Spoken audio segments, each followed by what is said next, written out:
channel. Yeah, it's been a long time since I posted. I know I told you guys I tend to do this where I get like super into it this happens specifically in YouTube where I'm like all in for like 5 videos and then I'm like, it's too much work. Which like, it's really not that much work and I really enjoy doing it and I enjoy editing the videos and stuff. So like, I need to be more consistent, okay? But I wanted to make this video, this is just gonna be a yapping video. We're just here to yap, guys. I tried to plug my microphone into my camera. This is my podcasting mic, but I don't think it worked. I don't know how to connect it. You guys didn't know, I have a podcast. It's called Going Off Course with my friend Michelle Knafla. She's Fuel My Run on Instagram. We literally just yap. It's just 2 girls yapping, but we occasionally also talk about running. So also my cat, I've got this set up here and he gets excited when there's like a new situation and I'm afraid he's going to knock my camera off. Don't. Oh my God, he's sniffing. Get away. So if the camera falls during this video, we know why. Anywho, so yeah, a couple life updates. I mean, still training. I think the last video I made was after Mallorca, the trip I went on with Zwift. And before that, I had just ran the LA Marathon. I also did St. George 70.3 and I filmed a race recap and then I never edited it. So St. George was fine. It was really hot and that course is just hard as it is. So I did not have a great day. My swim was okay. It's always fine. My bike was not great. It was just really hot. I was having trouble putting out power. Run was surprisingly decent. I think I beat like 2 or 3 or 4 of the other pro women on the run, which is like kind of shocking because yeah, running's usually not my strongest. It wasn't a great run. I still had to walk. It was so hot. Anyway, but I haven't really raced since then. Oh wait, so right before, there he is. Psycho. But right before I did St. George 70.3, I ran the Rose Bowl half marathon. I did it 2 weeks before. My coach just said, he said, have fun, negative split it if you can and see what happens. And I PR'd my half marathon that day, which is crazy because I wasn't tapered. I felt really good. It's also a very hilly course. My last PR was from Long Beach, which is so flat. And the Rose Bowl half is so hilly. I mean, I obviously live around here, so I'm used to the hills. But I beat my PR by like 40 seconds and I was like, dang, I wish I could have seen what I could have done tapered, but I don't know, just like less pressure, I guess. Anyway, so that is what has happened since my last YouTube video. I post all this on Instagram. You guys already know, I talk about it on the podcast. It's like, what form of media am I not posting on? You know what I mean? So anyway, the big update is that I got into the New York City Marathon. So I already knew I was gonna do Santa Cruz 70.3. It's in like 3 weeks or less than that, 2 weeks? 2 weeks and 6 days. And then I'm also doing Indian Wells 70.3 in December. And then I just found out I got into New York, which is November 2nd, right in between them. I do go to Europe for 3 weeks in September just for fun. And I wasn't planning on like training a whole lot, but now I'm gonna have to run. And yeah, Indian Wells is a month later. And I'm doing the Garmin Tucson half marathon, which is November like 15th, I think. So yeah, that's gonna be insane. I texted my coach though, because I was like, I found out I got an entry and I was like, do I do it? And he's like, you never pass up a New York Marathon. I was like, all right, so we're doing it. A couple people asked how I got in. So I'm a Strava affiliate and Strava ran a competition amongst all their affiliates. Whoever got the most people to sign up for a Strava annual membership, like through their link, won. So this was in July, by the way, during the month of July. So after the first week, I think I was like out of town. I actually didn't even like post about it at all. Like I wasn't even trying to like get people to sign up through my link.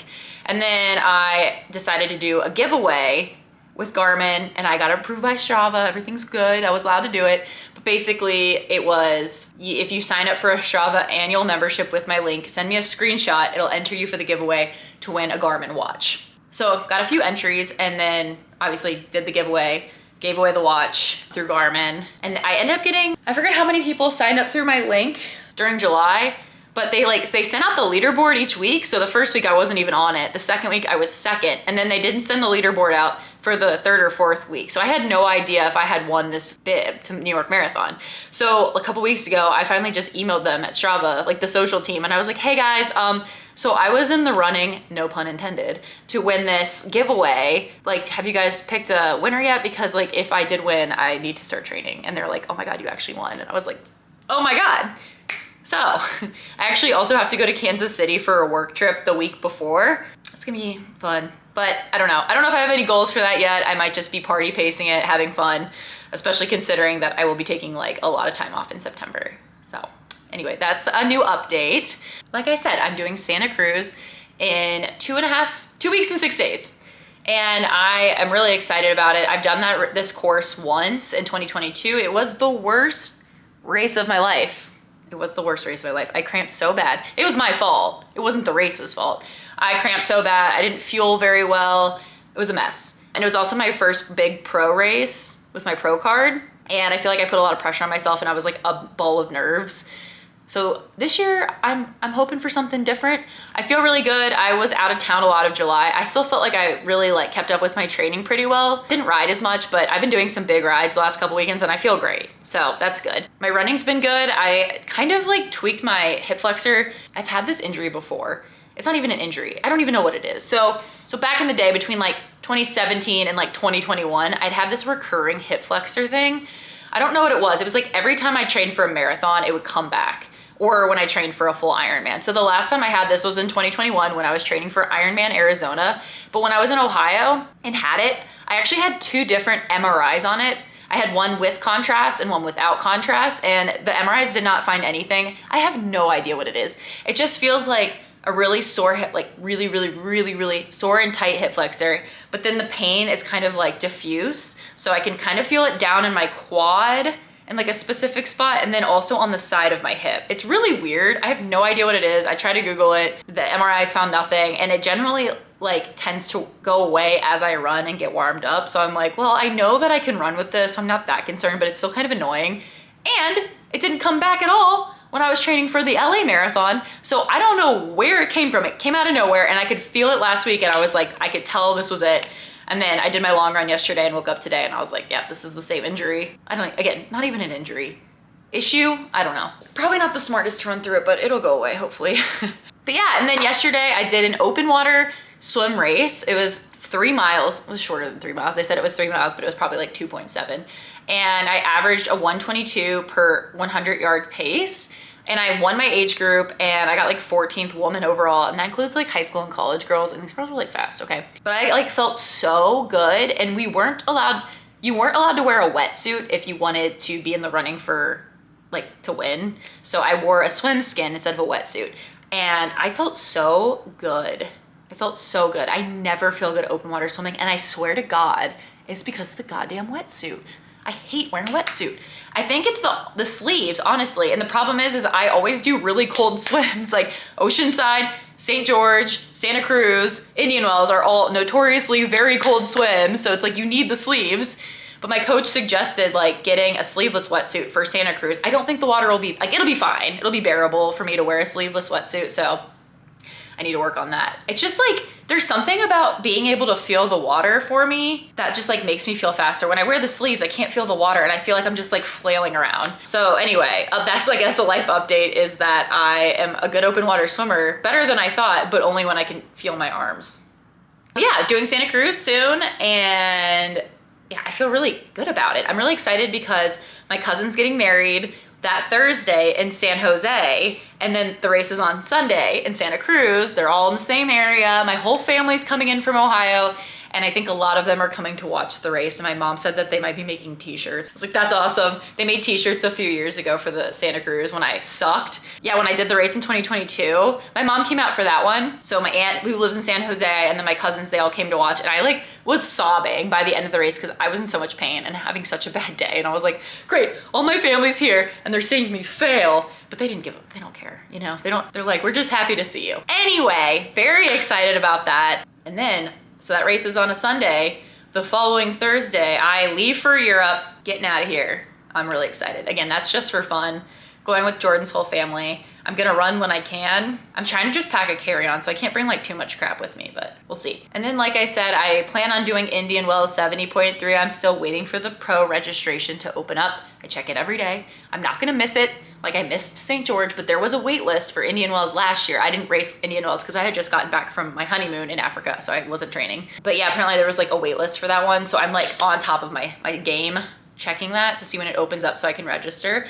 This will also 99.99% sure this will be my last pro race. People keep asking about that. They're like, don't you want to stay pro? Why don't you want to keep racing as a pro? Guys, you don't think that I would if I could? I love racing as a pro. It's so much fun.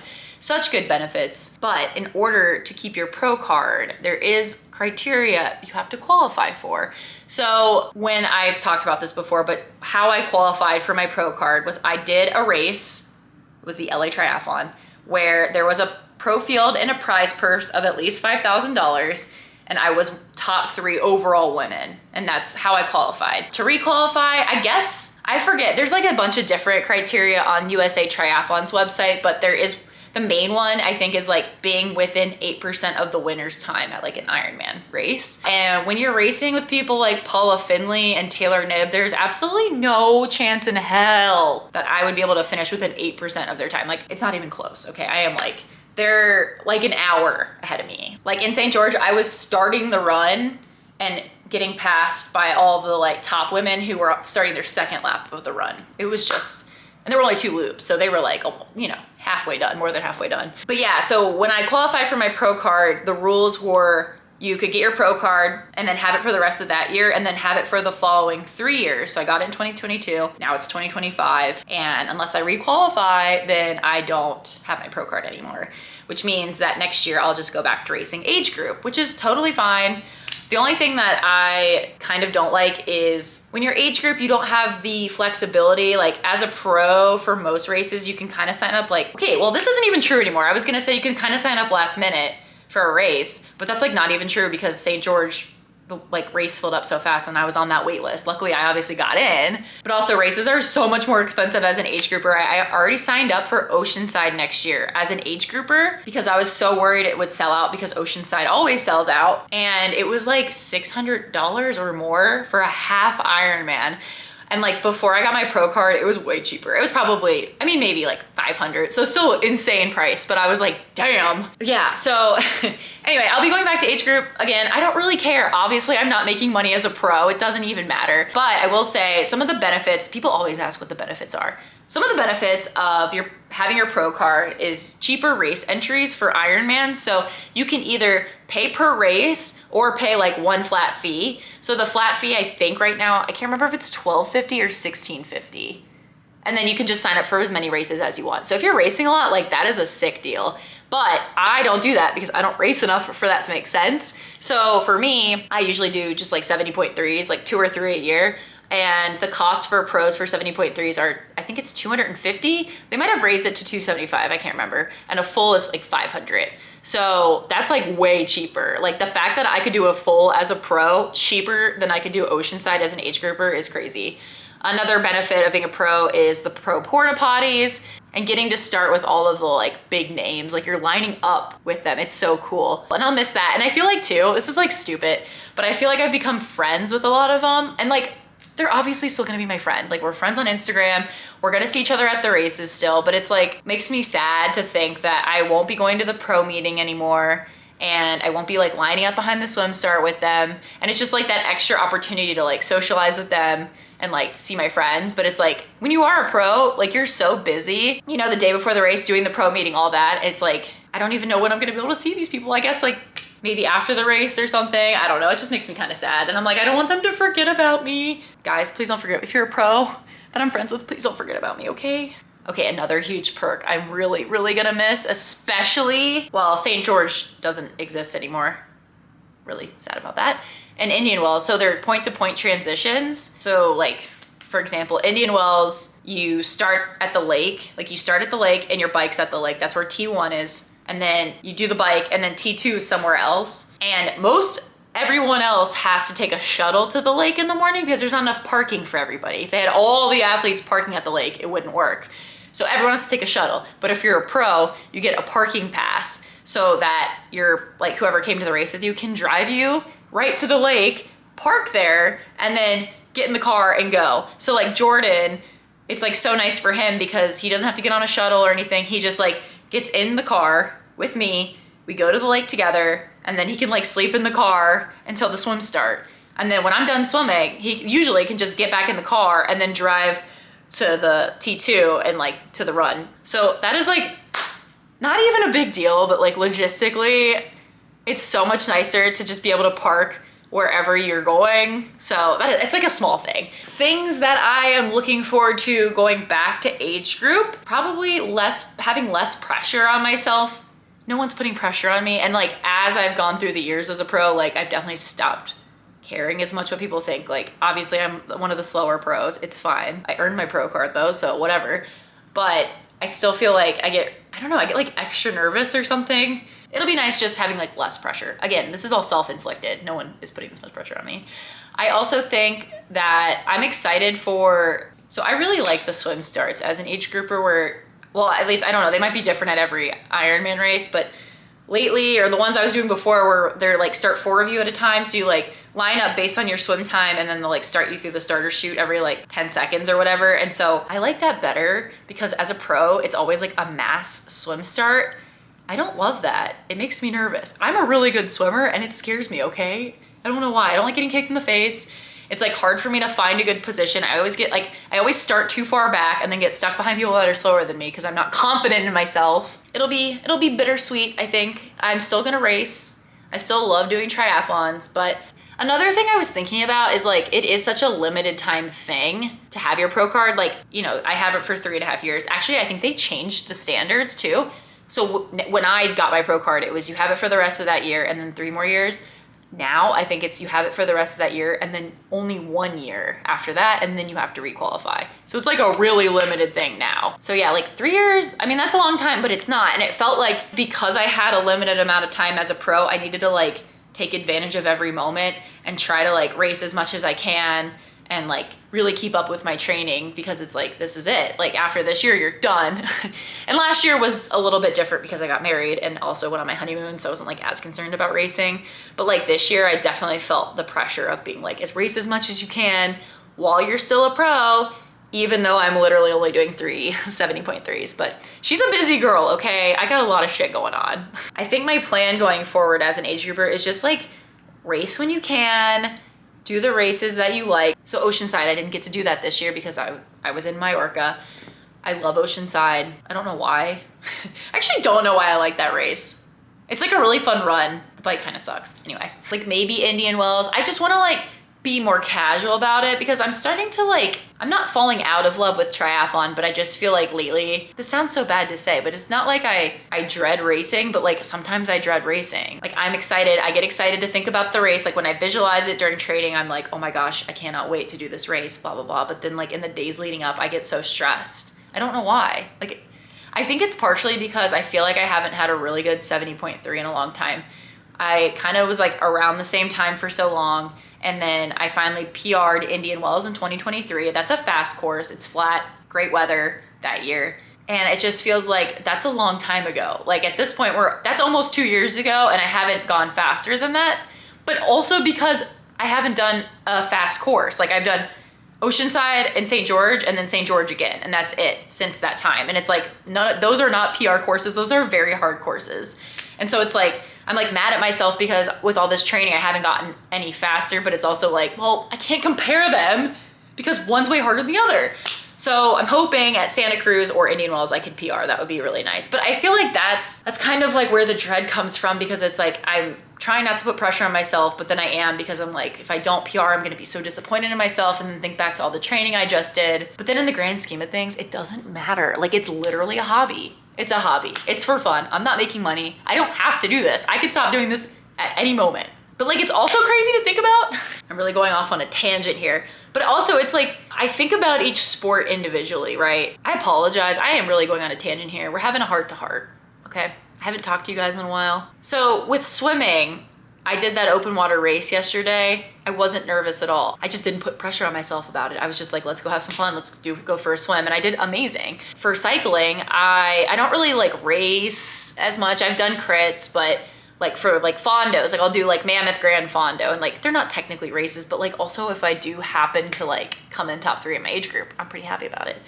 But like they kind of are races, right? And so I love them. Like I can't do Mammoth this year because it's the same weekend as Santa Cruz, but it's just like those kind of events I'm like so excited for. Like I look forward to it. I'm giddy. I'm like raring to go.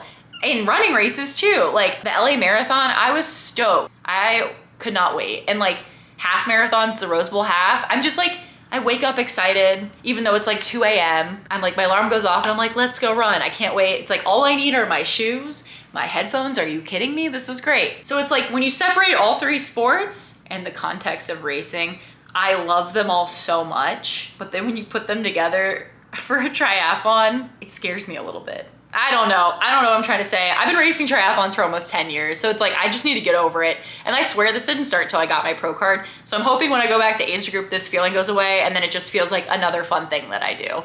And like, I also think too, I'm not gonna quit doing triathlon unless like something happens, but I was thinking about it too. It's like, I can't quit triathlon because I really like all three sports. I was thinking about it. I was like, in 2020 during COVID, there weren't any triathlons. I stopped running and swimming, and all I did was ride my bike. And that was really fun for like a short period of time, especially because I was just moved here. So I was learning all these new routes, riding in the mountains, like places I'd never been before. So there's like a novelty to it. I was making new friends, but I did get sick of just riding all the time. And I can't imagine quitting triathlon because it's like, I need all three sports because I will get so bored if I focus on one sport. Like if I really wanted to get good at running, I could probably get good at running. Like if I really wanted to like qualify for Boston or have a really good half marathon, and then I just like quit swimming and cycling and just focus on running, I would be so bored. I would be so bored. And I just like, each sport has something I like. Anyway, I don't know what this tangent's about, but I guess all this to say, when I go back to age group, I'm hoping to like maybe fall a little bit more back in love with triathlon. Again, I still love it. I don't know. I'm hoping that it just takes some of the pressure off of it and it feels like fun like it used to. I don't know, I'm just like, there's other things I'm becoming more interested in. Like I really want to do a huge backpacking trip. Like I want to do Tour de Mont Blanc or the John Muir Trail, like a 10-day backpacking trip. And obviously you can't train when you're doing that, but it's just like, I kind of want to diversify the portfolio. Maybe throw in an ultra marathon. And when I say ultra marathon, I mean like a 50K, like the shortest option. But it's like, there's like all these other things I'm really interested in, and it's hard when you're training as a pro consistently all throughout the year. It's like I'm doing races at the beginning of the year, the middle of the year, the end of the year. There's no break from triathlon. Next year, I think my plan is obviously still do triathlon, still gonna do all three sports, couldn't stop me, but maybe just put less pressure on myself and like really take advantage of some fun opportunities if they come my way. And just maybe like, not less structure, but maybe less structure. I don't know. That's a lot of me yapping. Anyway, if you guys like this video, please subscribe to my channel, give me a thumbs up, and I hope to see you in the next video, which I promise it's gonna be so soon, guys. I promise. So anyway, thanks for watching. Bye.